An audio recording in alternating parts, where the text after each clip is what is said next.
Good evening, everyone, and for all the attendees, a warm welcome. Welcome, Nasir.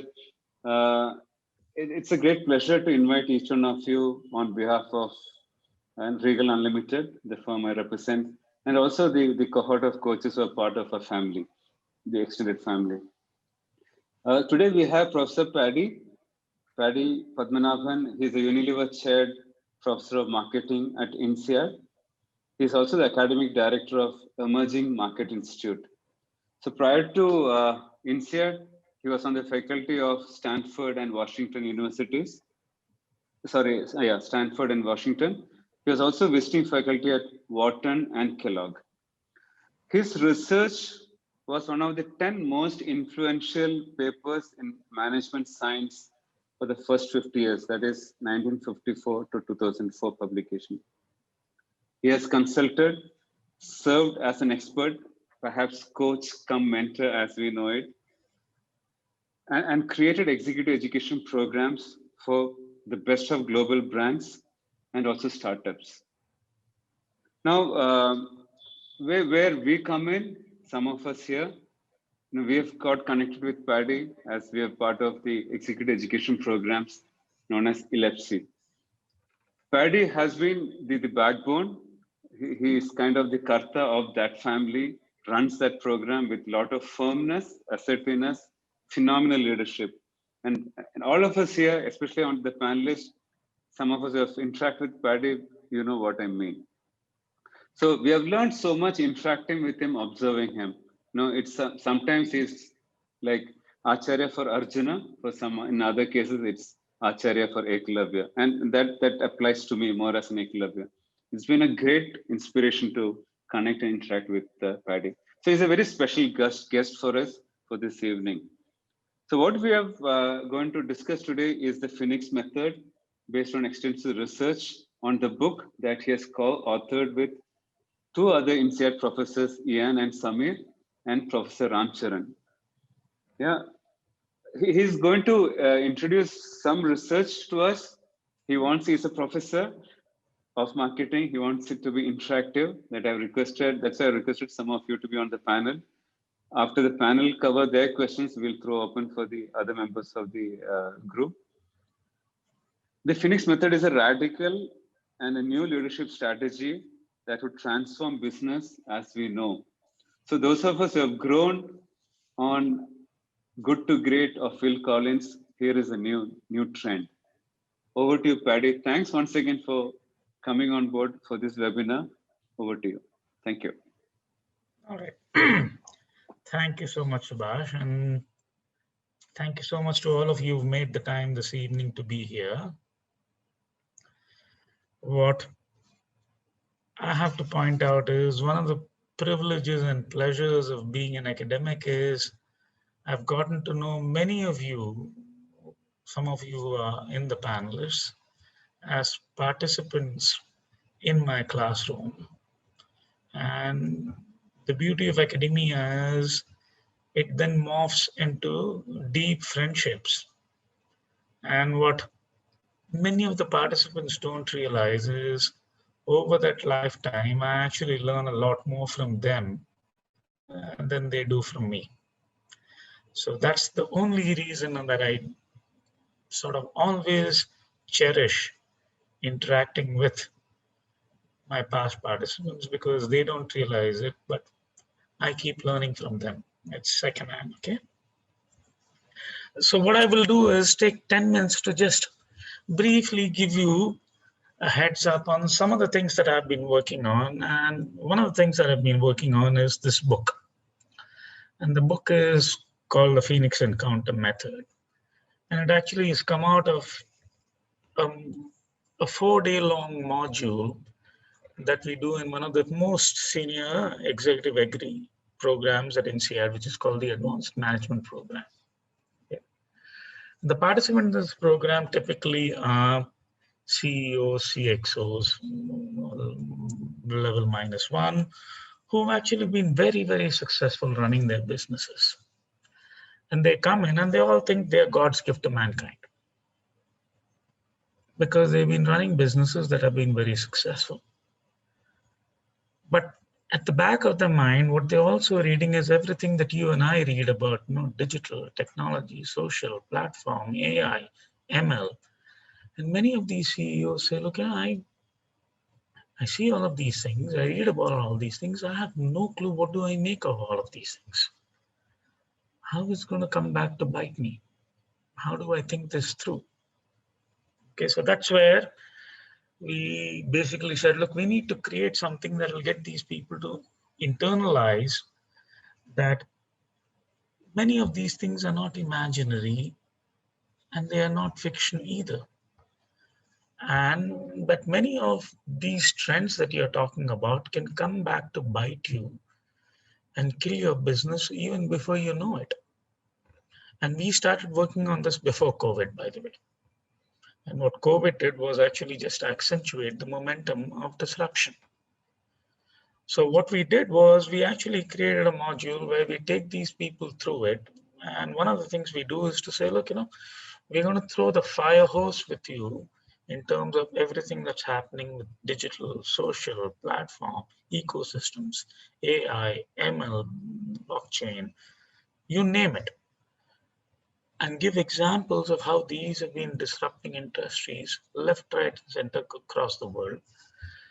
We do that in the context of 3/4 of a day to almost a day, and then we ask them a very simple question. Imagine that you have no resources constraints, whether it comes to money, whether it comes to technology, whether it comes to talent. How might you, if you were taken out of your current job and given a new job, and say, how are you going to leverage all of these things to figure out how you could kill your past business? And it turns out many of these people find this question very uncomfortable. Okay, but it turns out the question that we ask is not new and it's not novel. Let me give you 3 examples. Let me start with the most recent example, which is what Ram speaks about in his book, where this was about Jeff Bezos at Amazon talking to one of his leaders called Steve Cassell, who was in charge of, at that time in the 2000s, the biggest business at Amazon, which was the physical media business, which is books, music, DVD, etc., etc. He basically called up Steve and said, look, your job is now done over with. I'm going to give you a new job. Your new job is to figure out how are you going to kill your own business. I want you to proceed as if your goal is to kill everybody who sells everything physical. Books, music, DVD, and if that includes Amazon and we have collateral damage, so be it. And that's Bezos, and everybody likes to quote Bezos. But what you have to realize is this is not new. Dial back 10 years, nobody has heard of the CEO. His name is Shigetaka Komori. He was the CEO of Fujifilm. Fujifilm was a partner of Kodak. Kodak is nothing today. Fujifilm is at the helm of some of the most interesting developments, whether it's in pharmaceuticals or whether it's in cosmetics or life sciences. And this guy in 2000 said, look, my charter to my CEO is think of yourself as your Toyota. And for some reason, tomorrow we don't have a business making cars. What are we going to do? And what are you going to do? And actually for Vikas, Debi, and Subhash, if you walk down the corridors in Fontainebleau when you were there in your last module, you would have seen there was a placard right on top of the Camembert in front of our big amphi, which was actually a quote from Doriol, who was Georges Doriol, who was the founder of INSEAD, who in 1958 basically said, look, understand somebody somewhere is actually working on a product. that's going to make your product obsolete. Okay, so the whole idea that we came up with is cute, but it's not novel and it's not new. Whether you use Bezos in 2020 or you use George Doriot in 1960. But what is important is to realize that there is something powerful about framing this thing as destruction, which is what it does, it changes the mindset of the leaders and their teams. I can take a bunch of people, put them in a room, senior leadership retreat, say, look, all right, guys, this is where we are now. What are we going to do tomorrow, day after? Come up with 3 innovative ideas, and they'll come up with 3 innovative ideas. They're smart. They're not stupid. They know the business. They'll come up with 3 things. But the 3 things they'll come up with are very different relative to the 3 things I'll ask them to come up with to say, look, your job is to kill your business. What are the 3 things you'll do to kill your business? This is why the big change is about how do you change the mindset. And our point is to say, look, realize we are not smart enough to give every CEO, every leader the answers to the questions. They know their business much better than we do. But what we have created is a method that asks them questions they've not thought about. And then they are smart enough to figure out the answers because the answers are always going to be context specific. The questions will not be.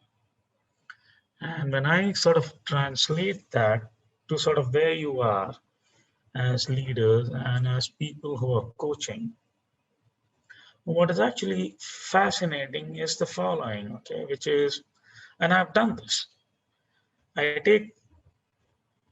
Let's make it simple. I take 3 leaders, put them in different rooms, give them a very, very stressful situation. And what I will oftentimes hear are 3 different reactions. The first one is, man, this is desperate. I actually think this is hopeless. The second one would be, yeah, this is stressful, but this is challenging. And the third one is, you know what? I never thought of this. This might actually be something very, very interesting. Okay. So what this tells you is to say, look, the way you deal with disruption is largely driven by your mindset. If you're going to think one way, which is inside out, you will never be able to actually make much of a difference. And then it'll be just incremental. If you're able to get out of it, and then that's saying, look, this disruption is actually an opportunity. Then the whole world of possibilities open up. And I think where I will close is by saying, look, the mistake oftentimes people make is thinking the different reactions that people have are a consequence of personalities, are a consequence of traits. But I actually submit that there's actually more to it than that. I think the way you can get people to react to these things is not just personality and traits. It's also about mindsets, and it's also about experience. And my own sense is at the end of the day, when I've gone through this, everybody would like to think that leaders are born. My own 2 cents worth is that leaders are actually made. And they are made by their peers, by their teams, and by their coaches. And the whole idea of the Phoenix mindset is to say, look, if you are able to look at disruption with a mindset that says, I can actually be my best enemy, you're actually going to create a virtuous cycle of renewal and transformation.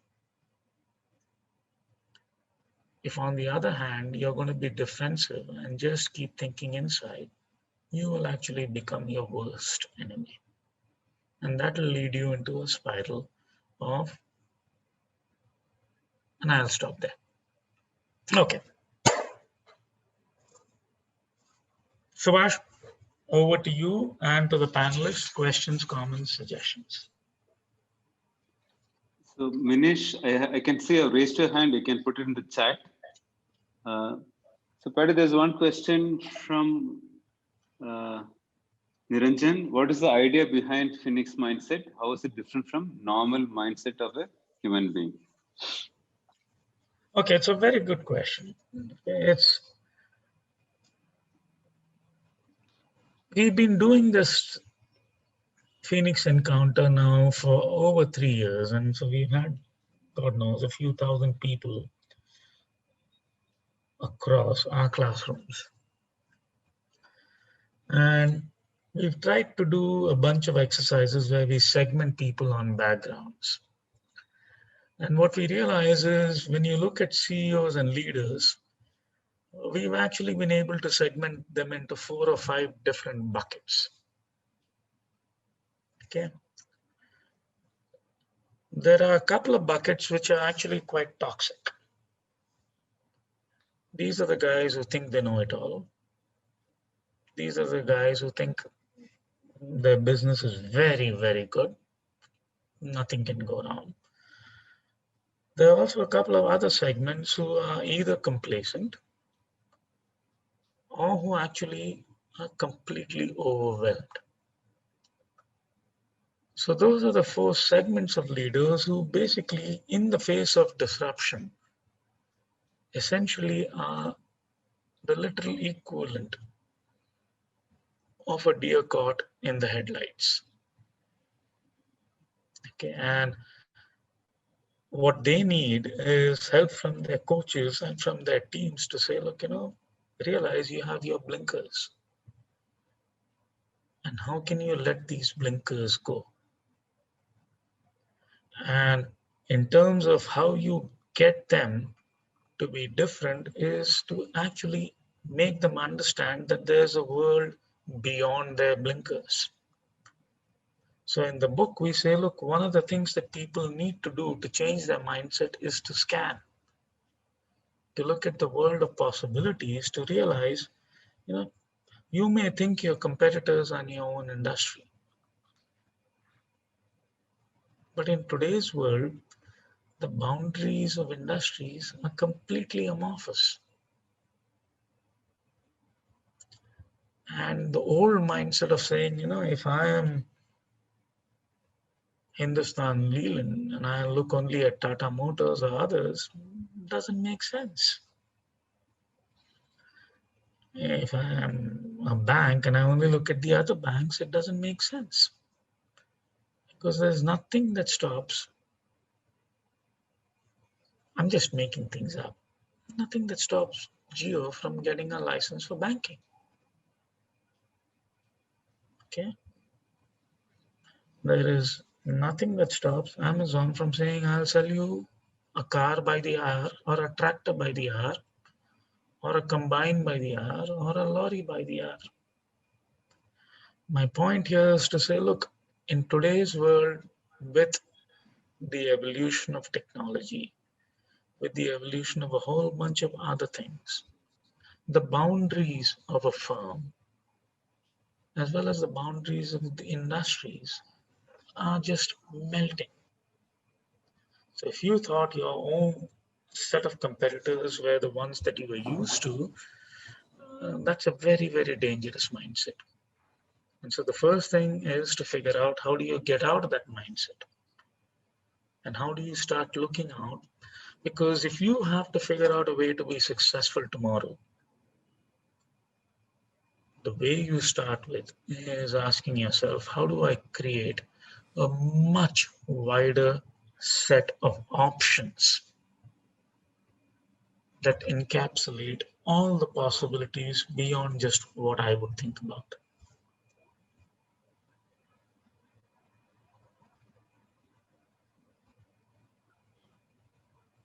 Thank you, Paddy. Praveen, you want to go next? You're raised Yeah, your hand. sure. Yeah. Thanks, Subhash. Hi, Paddy. Good evening. Absolutely. So, Paddy, I just have a question around innovation and disruption. Many of the CEOs who have been trying to disrupt themselves and trying to innovate, they struggle because there's a legacy which holds them, and there's a engine which is running at its own pace and giving them cash or ongoing business. At the same time, you disrupt and innovate the new. So you try to create, you can say, a silo, and you create a center of excellence or labs, and you define innovation in that core engine. So how do you see that moving forward? Essentially, is that post COVID? I don't know. Is that going to change? You will embed innovation in different areas, or you think that it'll to make it more efficient, it'll continue to be two engines, one running legacy and one running the new or innovation or disruption? Praveen, the question that you ask is a question that many CEOs are actually facing. And it's actually a bigger challenge for legacy companies than it is for startups. Because startups can throw hand grenades left, right, and center because they don't have a legacy to worry about.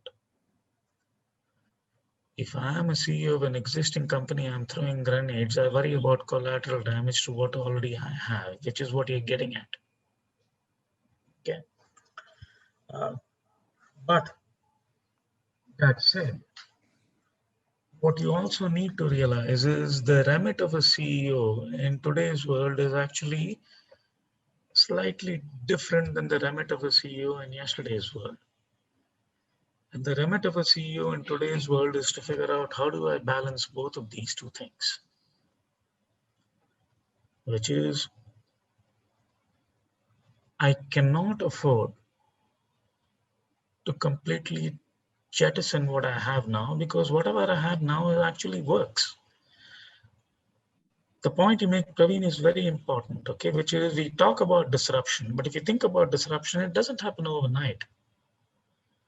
Oftentimes it takes years, if not decades, to actually pan out. There's some wonderful research that actually shows that many of the things that we talk about from the 1700s to the 1900s actually took 20, 30 years before they panned out, which will probably also be the case with things we are talking about today. So as a CEO, your job is twofold. It is to say, look, how do I make sure I take what I have now, make sure it is still robust, enable it to generate whatever it needs to generate. But at the same time, figure out what do I need to do to invest in what might be the new ideas that will make my new tomorrow, because that is going to be different.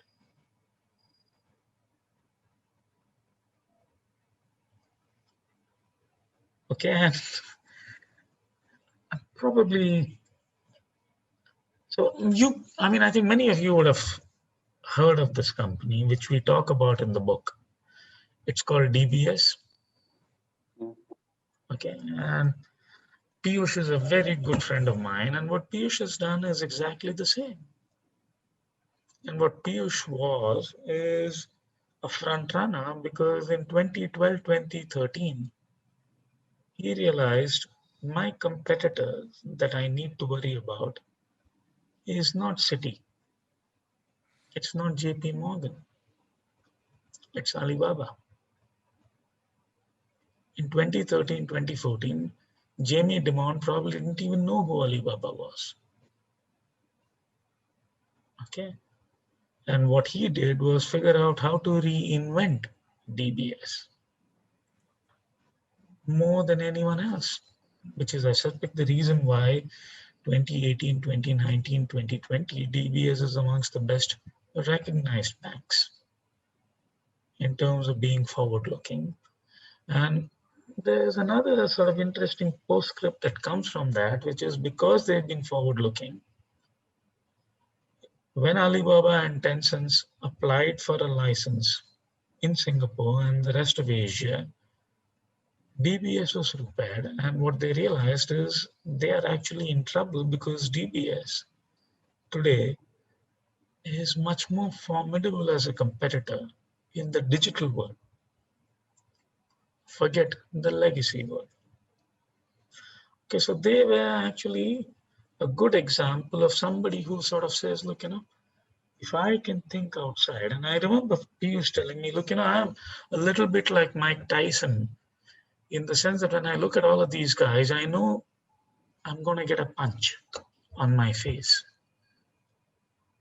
But what he said is, I don't know where in my face is that bloody punch going to come.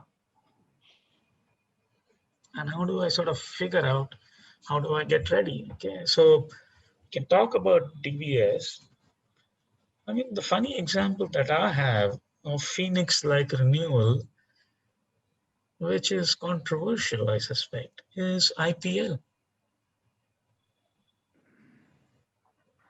And if you think about it, cricket was going down the tube. Test matches were sort of becoming a pain in the ass. Most of them were becoming draws, 5 days, this, that. And what you had was, look, take all the other stuff out. I am looking at this as an academic. I'm looking at this as a framework. What these guys did was figure out, how do we kill our business? And when they did it, everybody was going on and on saying, this is going to kill Test cricket. This is going to kill cricket as we know it is going to kill cricket. And what we realize is actually, if you think through disruption and think through it carefully and smartly, it can actually renew not just a business, but a whole sector and a whole industry. So it's a long-winded answer to your question, but hopefully, Praveen, you see where I'm coming from and where I'm going. Sure, and thanks for that, Paddy. I really like the point. I think that the balance between the two is very critical for the CEOs and how you manage it. That's kind of going to be very interesting. But that was a great point, Paddy. Thank you. And Paddy, Praveen moved from Singapore to Colombia. So he's worked in Singapore. So I'm sure he would have known DBS. So there is a question online. Did any of the CEOs go ahead and act on their own? I thought DBS answers that. Welcome, Pratap from Bahrain. If that question is answered, please confirm. Otherwise, we can put it on the chat. Over to Prakash. Paddy, I hope you can hear me. Yeah, I can. Yes. So a very interesting perspective that you're bringing in, which is saying it is all about mindset. My fundamental question is, CEOs of the legacy companies have typically come from the trenches. And that creates a mindset of its own, that this is the best way of doing business. And then when they encounter a Tesla, for example, or an Amazon, they really do not know how to react. Now, if this is going to be the way forward because of all the technology changes that are happening, AI, machine learning, robotics, and the works, what should shareholders be doing when they look at CEOs? Because I think this whole transformation needs to really start at the top, because the mindset or the culture of the organization is set from the top. So do you see shareholders becoming more active with respect to what kind of people they are going to have at the top of, especially legacy companies? No, look, I think, Prakash, you raise a good point. And probably the easiest place to see the change that's happening in organizations is the US. I mean, if you look at the companies where CEOs have been fired, the biggest chunk of firings have been in companies in the US where either the board or, it turns out, as you correctly pointed out, activist shareholders have come in and said, look, what you're doing is not working. So what you have, which is a plus point of a dynamic Economy is, if things are going wrong, there are avenues where, whether it's employees, or whether it's shareholders, or whether it's the board, or actually in certain unfortunate instances, it's regulators who say, look, things need to change. And I also see something positive, which is that many of these quote unquote firings have been made because they think many of these CEOs are thinking incrementally as opposed to thinking beyond. Okay, and I think many instances what we've had are CEOs who've been in the companies for way too long, who've gotten used to one way of doing things, who find it very, very difficult to sort of say, look, there could be a very different way of thinking about these things. So my feeling is in many of these situations, what we do have is, thankfully, pressure valves, either through stakeholders of all sorts, who are now becoming much more active in saying, look, the old way of doing things will not work. But that still leaves a question unsaid, which is to say, look, it's one thing to fire a CEO, but that doesn't solve your problem. And the problem is, what do you need in the new CEO who comes in? And I think this goes back to the earlier question that was asked, which is to say, look, I suspect the job of a CEO, and for you guys who are coaches of leaders, is something that you need to think about, is it's kind of different now, which is to pick up on what Praveen talked about and what you're talking about, is if I'm a CEO, what I need to do is do two things, which is, what can I do to take what is working now and make sure it keeps working for as long as I can make sure it works?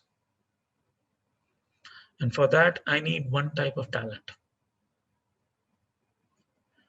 And what I also need is to figure out what are the things that I'm not doing that I should be thinking of doing.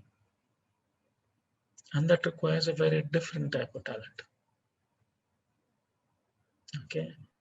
And that is the new remit for a CEO, which is to say, look, how can I create an environment within my organization that actually allows me to take the people who are good at doing things and let them do what they need to. Because that needs to be done, because that is what keeps the cash register. But at the same time, what do I need to do to build a cadre of talent that allows me to dream about what might be new possibilities for renewal, for transformation, etc., etc. And these two DNAs don't mix very easily. Okay, and so being a CEO of an organization is, the way I think about it is, it's almost like, you are like the equivalent of a gardener. Okay. Which is, what you need to figure out is, what do you need to do to create an environment, a culture, not just by yourself, but in your leadership team, and then cascade it down the enterprise to say, look, each of you is valued. You're going to be valued because you do very, very different things. And go from there on and ask yourself, if I'm going to look at a bunch of talent who are the doers, what do I need to do to energize them, to motivate them, to reward them? And realize the things that you do for them on those three dimensions are going to be very, very different from the things that you're going to do for the people on the other side of the bucket. So what you need is a very ambidextrous leader who can create a culture that basically says, look, we as an organization need to do very different things. We as an organization may actually need to practice very different things. But my job as a leader is for you to realize, I recognize what you do and the organization will take care of that. And you are an apple, the other person is an orange, and c'est la vie.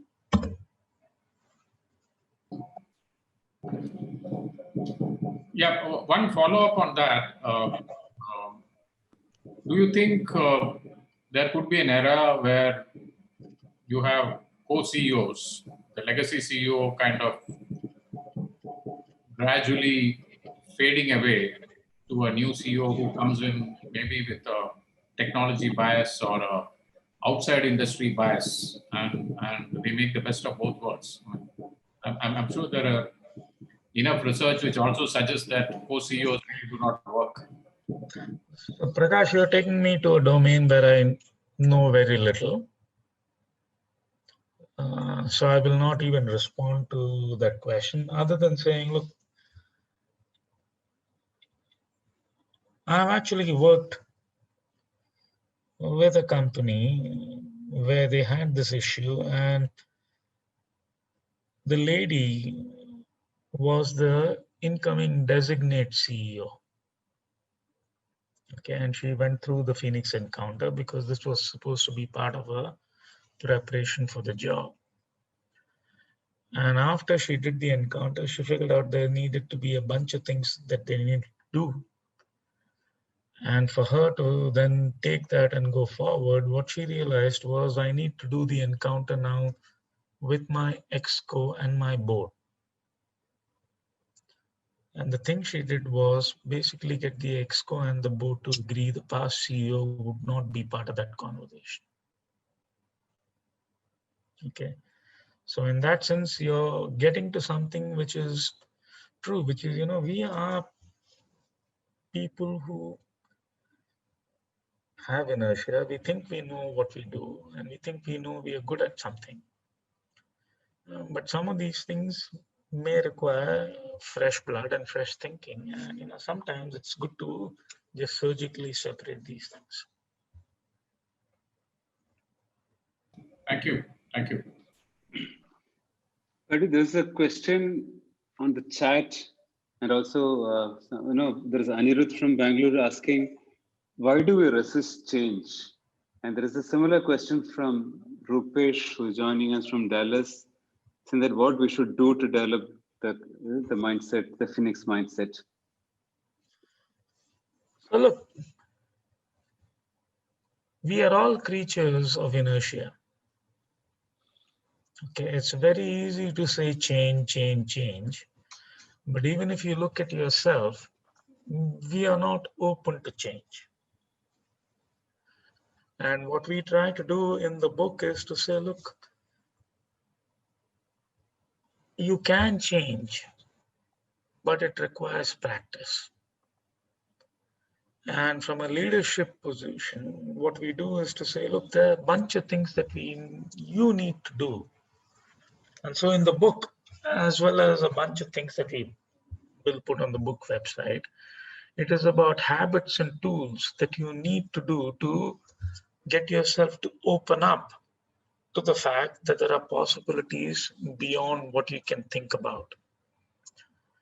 And the question that you ask is a very, very important question, because unless you can break that shell, the other things will never happen. And that's exactly the reason we sort of created the Phoenix Encounter. We basically said, look, if I take you in and I say, okay, come on now, Vikas, think about what are the 3 new things you're going to do. He'll come up with something. And he's smart. And those 3 things he'll come up with are smart. But if I now put him in a very different worldview where I say, look, Vikas, it's not about 3 new things you're going to do. It's about what are you going to do to kill your bloody business. I'm giving you unlimited resources, technology, people, money. Take everything that you want. What are you going to do now to figure out how you'll kill your business? It turns out the ideas you'll come up with are very, very different. So the point you make is a very important point, which is everything starts with being able to change the mindset. And the whole idea of the Phoenix mindset is to say, look, if you want to do something different, it is not rocket science. But it starts with acknowledging that what you need to do is develop the ability to think, to see, and then once you think differently, see differently, it's a natural corollary. You will act differently.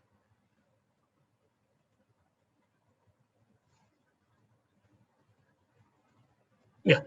Mahesh, over to you. Mahesh, Sangeeta, then Vikas. Yeah, hi Patty. Great session. Thank you for the insights. So my question was more sort of germane to what's going on around us. You spoke about disruption and CEOs looking at their teams to drive disruption of their own business. But in the context of what we've gone through this year, just wanted to get some ideas on how the Phoenix mindset can be applied to, when there is an external disruption, right? Like the whole pandemic situation.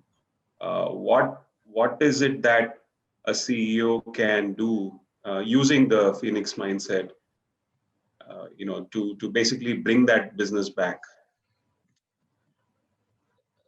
See, I would take a step back because I think what COVID has done is actually for many of these businesses make them realize that they may not actually have a business tomorrow.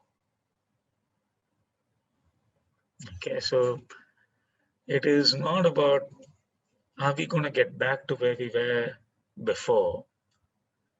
It's actually about getting you and your team to figure out what might the tomorrow be, which might actually be very different from today. I mean, let me pick an example. I mean, something which for all of us as Indians, we are so used to. I mean, would you ever go back into a cinema theater?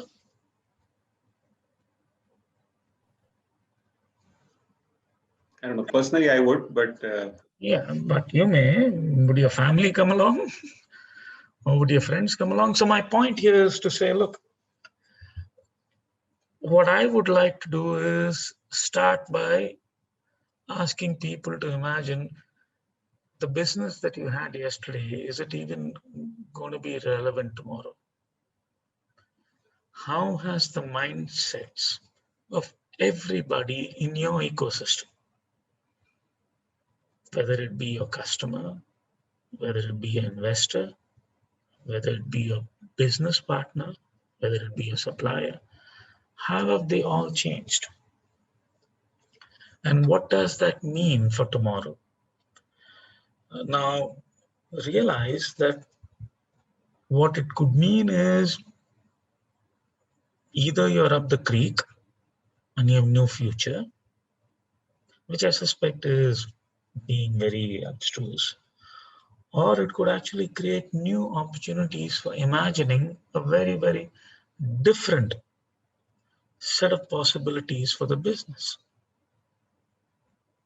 Okay, and to me, what I find interesting is that in this COVID world, what you've seen across the world are companies that are actually able to reimagine their business model in ways that they would never have done.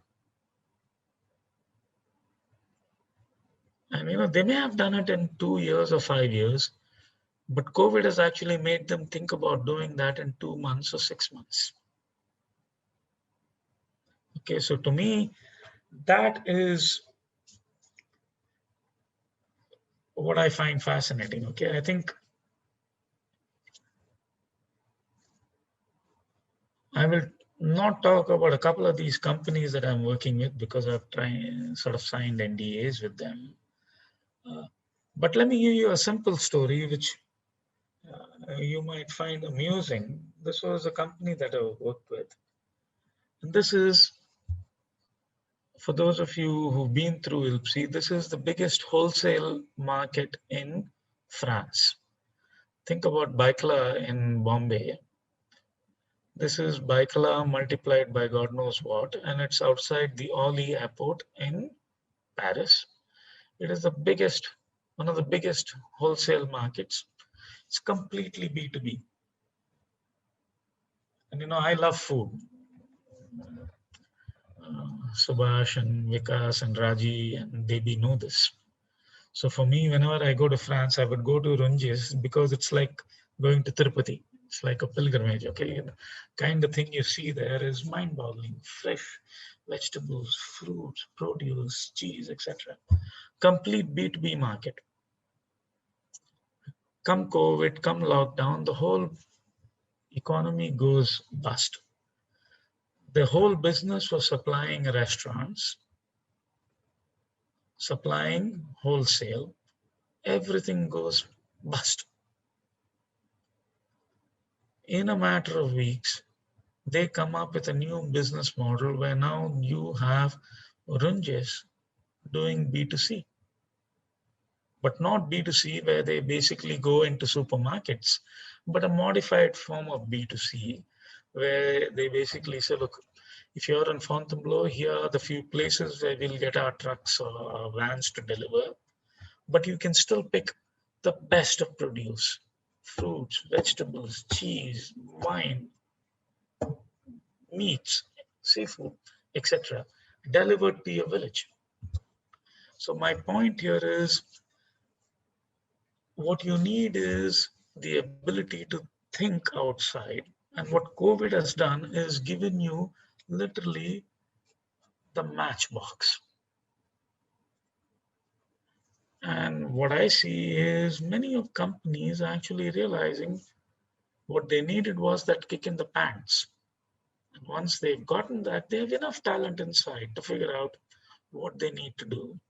And then it's about the leaders saying, look, what are the smart bets? What is it that I need to do? And if it turns out there are some things that are missing, like with Ranjis, who are the partners that I bring to board?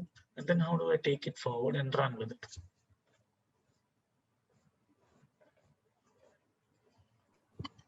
Thank you, Paddy. Sankita, yeah, you can unmute. Hi, Paddy. I mean, wonderful. The topic is really nice. I love the topic, to be your best enemy. And thanks, Subhash, for bringing him over. Like I saw your website on the Phoenix Mindset, and it had something very interesting. It says, to be future ready. And I think you exactly said that, yesterday's business is how relevant is it for today. So having said that, and there are so many uncertainties in a business, and times like these are totally different, unexpected. None of us have been through COVID or anything. So from a business perspective, how can a business be equipped to handle unknown? I know you said there is a lot of talent within us, and we are quite equipped to do it, but suddenly something, your business is thrown at a deep end, and when you were to act as your own enemy, what can be a good way to think out of the box, like you mentioned? So look, Sangeeta, the question you ask is a good question, okay? It's a question that you're wrestling with. It's a question that even I'm wrestling with. Okay, because if you look at INSEAD, I mean, we are a great business school. We do great things, but COVID has thrown a huge spanner into our business model. Okay.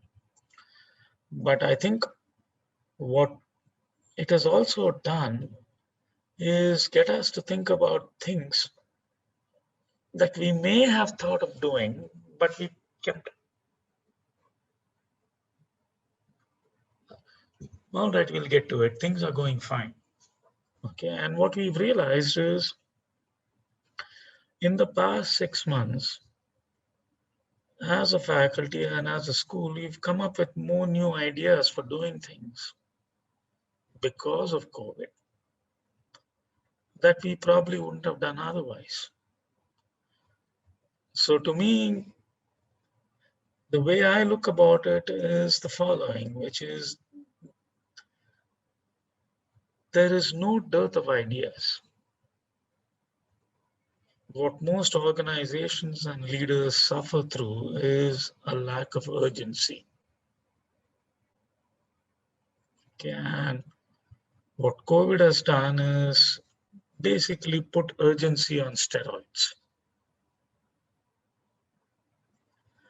And if you sort of take that message and distill that and translate it across the length and breadth of the organization, what you'll realize is there are ideas that are going to come up with from people across the board. Okay, let me give you a simple example. We do executive programs, we do MBA programs, we do, and we do it very well. Modesty is not part of my lexicon. But that said, we do things one way. And what I and others have realized is this new world of digital, whether it be with Zoom, whether it be with Go Live, whether it be with Microsoft Teams, actually allows me the possibility to think of what I'm doing, but doing it in a very different way. And in some instances, doing it in ways that are probably more compelling than what we used to do face to face. Now, would I have thought about that 6 months back? No.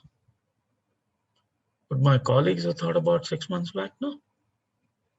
But the ideas for these things came from people like my participants, whether it be Subhash or Vikas or Raji or Debi or a whole bunch of others who said, look, fine, you can't do it this way. Have you thought of some other way? And when you start talking, then you realize the possibilities in terms of ideas for reimagining. Well, it's actually very big. So the whole idea is to open up to say, look, can there be different ways of doing things? And my point in the book as well is to say, look, what all of these worlds, whether it be technology, whether it be COVID, what it allows you is the possibility to say, look, you could do the same thing, but you could do it differently. And by the same token, what all of these things allow you is the possibility to do things that you may never have thought of doing before. And the beauty of what we have as human beings is imagination. And I think while COVID has created enormous issues and problems, what it has also created is opportunities for imagining things that we probably wouldn't have spent time thinking about before.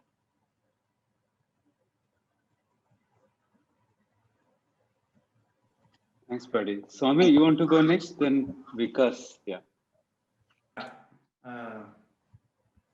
Hi, Paddy.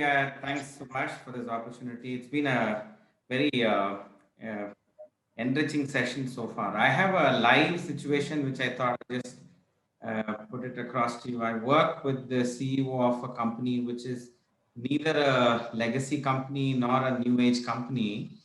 And about 4 months back during this pandemic time, in one of the brainstorming that we did, he came up with something which can be probably a blue ocean kind of an idea. And for all that he wanted, his immediate team is gaga about it, and they just want to go out and implement it.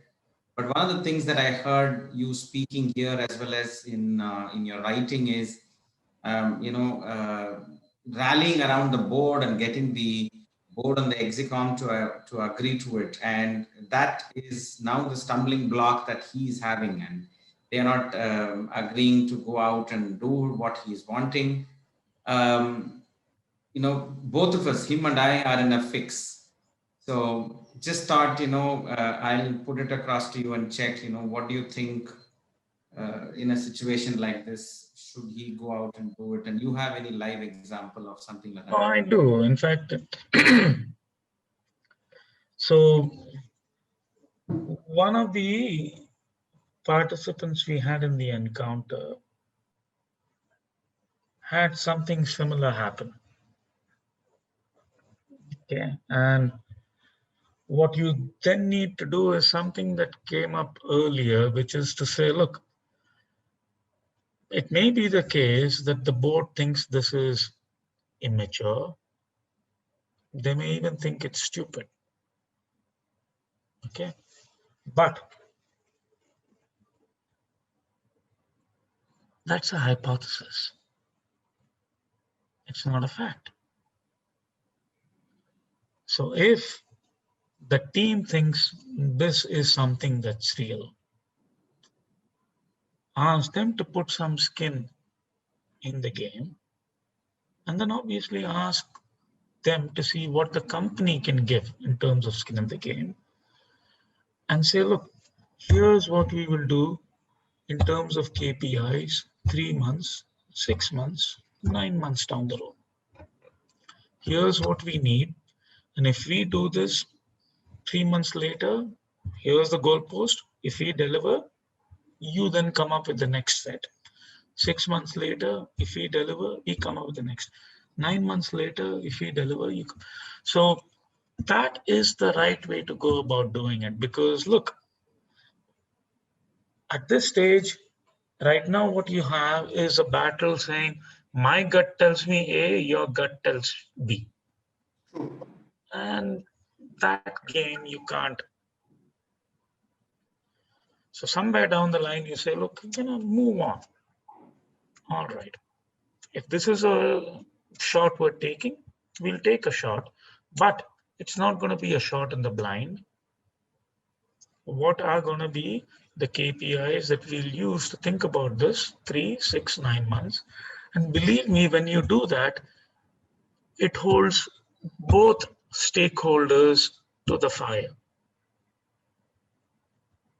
If these guys deliver, the board will say, oh, we were idiots.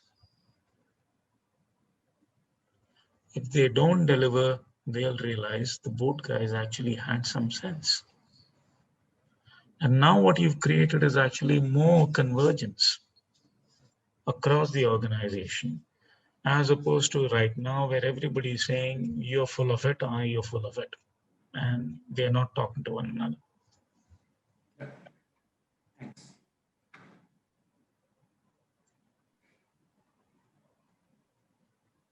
Can I go, Subhash? Yeah, last question, because Paddy, one last question. Oh, please, yeah, take your time. Yeah, that's okay. Thank you. Okay. So Subhash, actually, I had 2, but No, I mean, Paddy, I'll leave it to you. That's fine. So ask both. Okay. So, whatever I've heard, read, and I mean, what we've heard right now from you, a lot of this I see is for, focused on the large companies. We've heard, Amazon, we've heard DBS, Fujifilm, and so on and so forth.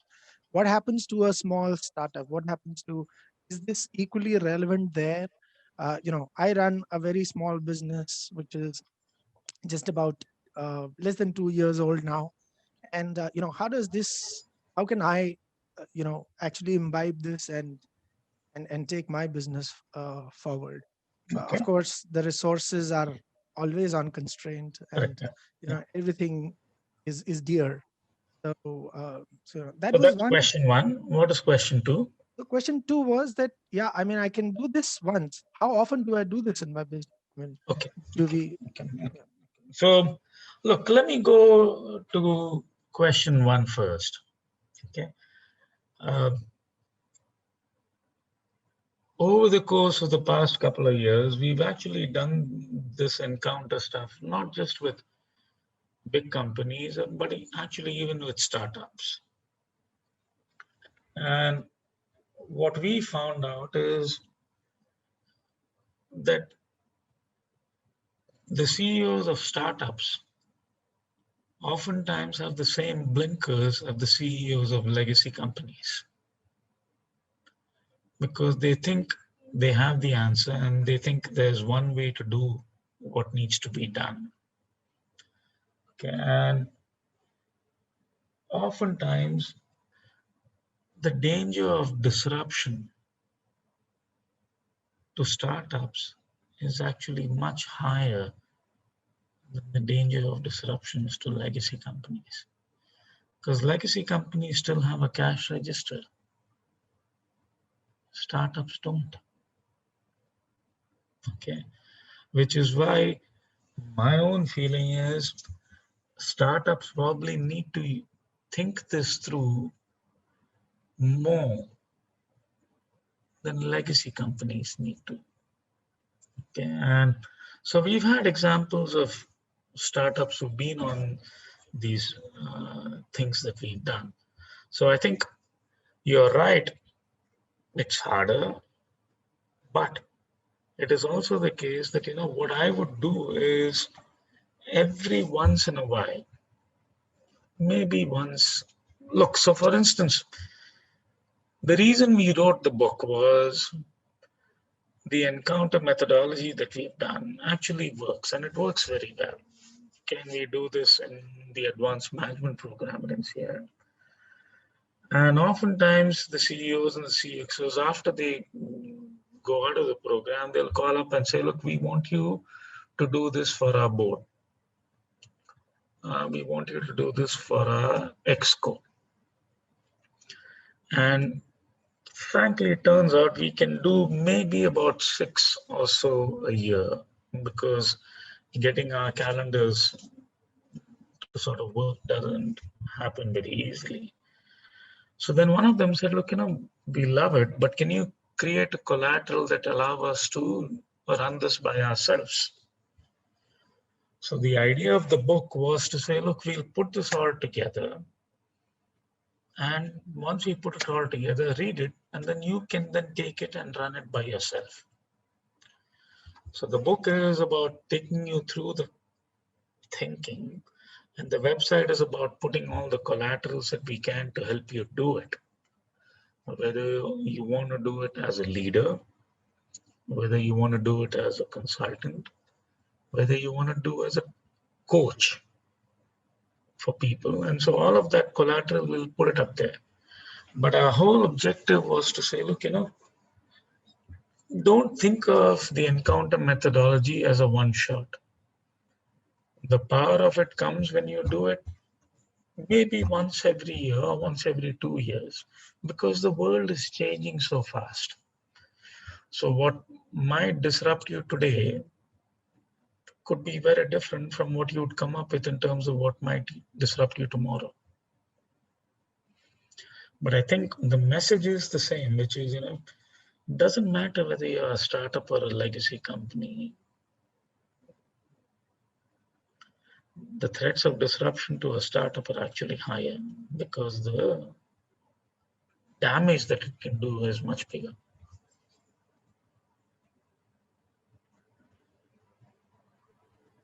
Yes, we feel more vulnerable at every point in time.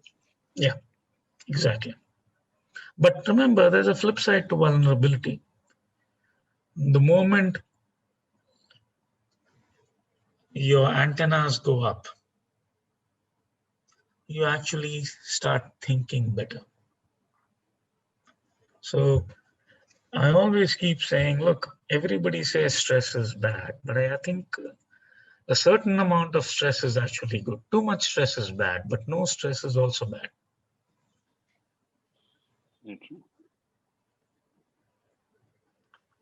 Thank you, Paddy. And I've downloaded the book on Kindle. I do have some questions, but I'm sure that book will answer some. Or otherwise, I'll connect with Paddy on some other webinar. I'm sure they'll be hosting.